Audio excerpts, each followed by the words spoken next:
Hey folks, welcome back to another episode of Crazy Talk, where we explore ideas from the fever swamps of the internet to question prevailing narratives with the goal of empowerment and liberation. Just a reminder, I'm not trying to convince you of anything, just sharing thoughts and information. So please, don't take my word for any of this stuff. As always, do your own research. Are nuclear weapons real? Or some sort of elaborate psyop? I was truly shocked the first time somebody asked me that question, asked me what I thought. It had actually never occurred to me that they might be fake. But I'd always wondered, with the supposed half-life radiation, how was it possible people had resettled Hiroshima and Nagasaki so quickly? Shouldn't those areas be wastelands, even today? I checked, and before the war, Hiroshima had about 36,000 people. And right before the bombs were dropped, about 255,000 due to evacuations. 10 years later, 1955, the population is right back to 360,000 people, or 647,000 for the metro area. Now, how is this possible? Wouldn't the death toll from cancer just be off the charts? Well, in the fever swamps of the internet, there's very little doubt that those two bombings were fake. Here's a few screenshots from this video. And to my utter astonishment, Hiroshima from the air looked exactly like all the other burned out, firebombed cities I'd observed. After 2 days of examination, looking for the bald spot or blast zone, nothing. There's nothing unusual about it. Medical doctor Ashley Algerson, it's difficult or really impossible to explain the complete absence of radiation effects in a number of the people who were theoretically exposed to lethal dosages of radiation, and it looks like they killed this guy.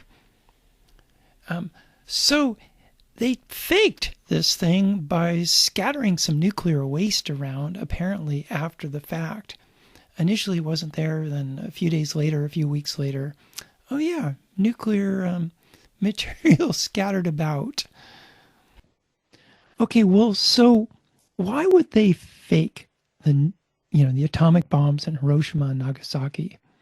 The ostensible reason, if they were real, is to force the Japanese to surrender.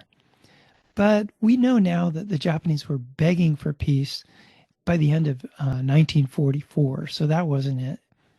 And some people would say, well, it was to scare Stalin, to deter Soviet aggression, because he was definitely gobbling up territory after the war in Europe was ended.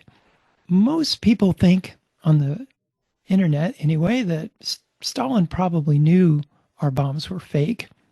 And what was really going on was a play for establishing a one-world government. People would be so terrified, they'd feel so helpless that they would beg for protection.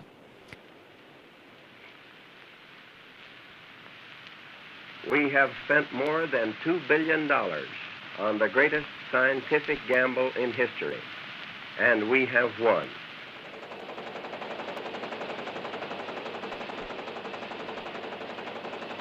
And obviously national governments themselves were the problem, going to war against each other. No, we would need a one world government to keep us all safe. And so we've got duck and cover. They did a great job of terrifying an entire generation.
how is that happening yet the camera is like totally stable and fine? Oh my god! And by the way, and the film is fine. The radiation didn't cause any damage to the film. Oh my god! And by the way, okay, we'll do this one. We'll do the loop one more time here. Let's see the car. The car's right behind the house. It just showed up. Oh, okay. It just showed up. So wait a minute. First of all, wasn't there. First of all, where the car comes from? Yeah. No car. The second is, does it really look like car? A real, does that look like a real car? That's insane. Is that a house or is that like is that a 12-inch? The volume, like the size of it, it looks small. I mean, you know what I'm saying? I mean, it looks like we're looking at something that's like a few inches tall. If you watch like making of Star Wars, any of the any movies before CGI, whenever they do anything like that, it's always with these tiny models. Yes.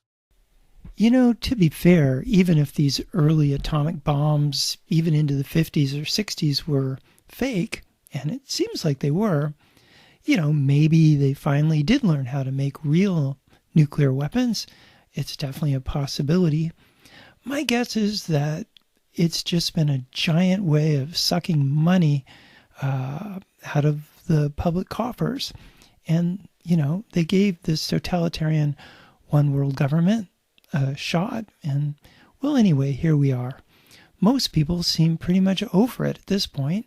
We've been on the verge of World War III with Russia now for at least a year, and most people don't really seem to care. And on that happy note, that brings us to the conclusion of today's show. If you like this video, please consider hitting the like button and subscribing. That'll help the channel grow. And hey, have a great rest of your day.